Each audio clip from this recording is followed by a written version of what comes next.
We use it every single day, but have you ever really stopped to think about what money actually is? It's honestly one of the most important pieces of technology in all of human history, and its story is this incredible journey from, trading cows to just tapping our phones. So let's dive in and trace the evolution of money. Okay, let's start with a little thought experiment. Just imagine for a second a world with absolutely no cash, no credit cards, no apps. How would you buy your morning coffee? Would you have to trade your shoes for it? Maybe your phone? It sounds completely chaotic, right? Well, that's because it is. And that chaos is exactly where a story begins. So humanity's first stab at an economic system was barter. The principle is super simple. I've got something you want, you've got something I want, so we swap. Seems pretty straightforward, but this system has one massive, glaring flaw. And this right here illustrates that flaw perfectly. It's something called the double coincidence of wants. Let's say you have chickens and you want some bread. Easy, right? Well, what if the baker doesn't want your chickens? What if he needs his roof fixed? All of a sudden, you don't just need to find a baker, you have to find a roofer who just so happens to want some chickens, who can then go fix the baker's roof, also you can finally get your loaf of bread. It's just incredibly inefficient. Yeah, that system? It just couldn't last. Society absolutely needed a better way.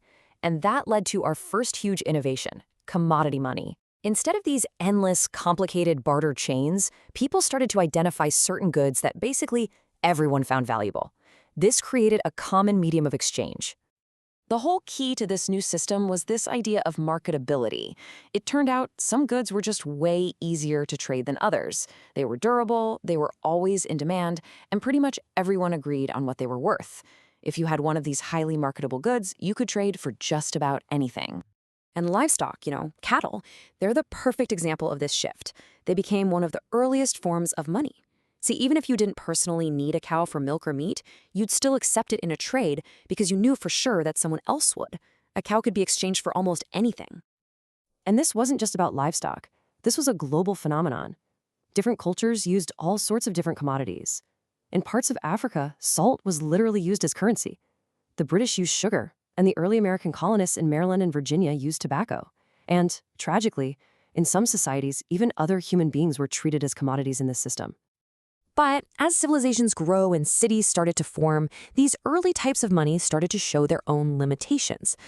Trying to trade cows in the middle of a bustling city isn't exactly practical, right? It was time for the next great monetary upgrade. Just think about it.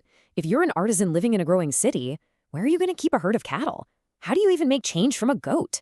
These bulky commodities were really difficult to store, to transport, and to divide, which made them super impractical for this new urban way of life. The solution was honestly brilliant. Metals. Gold, silver, copper, they were portable, they were durable, and you could easily divide them.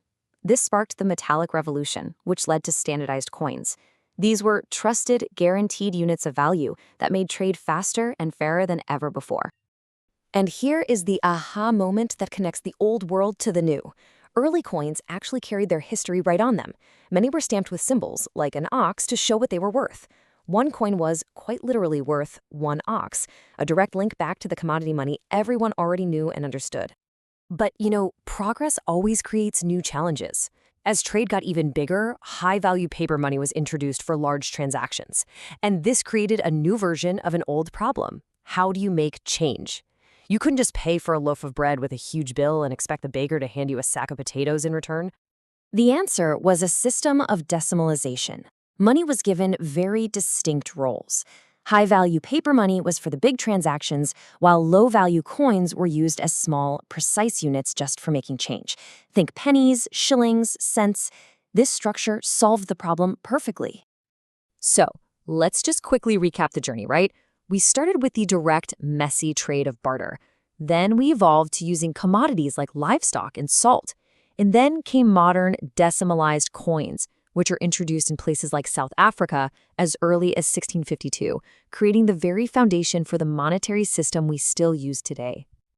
Now, we've seen money change its form so dramatically, from cows to coins to paper. But what's really remarkable is that its fundamental purpose has never, ever changed. At its very core, money isn't just currency. It's a technology. It's a tool we invented to make trade easier and to act as a reliable store of value. Whether it's a bag of salt or just a number in your digital bank account, its job is exactly the same. So, the key takeaway here is this: money itself hasn't really changed, it has just evolved. Each new form, commodities, coins, paper, was a direct solution to the limitations of the system that came right before it. It's this continuous story of problem solving and refinement. And you know what? Those early ideas are still with us today. While we use cash to buy our groceries, we still use other things as a store of value. People invest in gold, in real estate, even in art, all things that hold value outside of the cash system. It's all echoing those same principles from the earliest days of trade. And that brings us to a final, pretty provocative thought. We've traced this incredible path from cattle to coins to digital currency. So, given that every single form of money is just a solution to the limits of the last one, what are the limitations of our system today? And what do you think its next evolution is going to look like?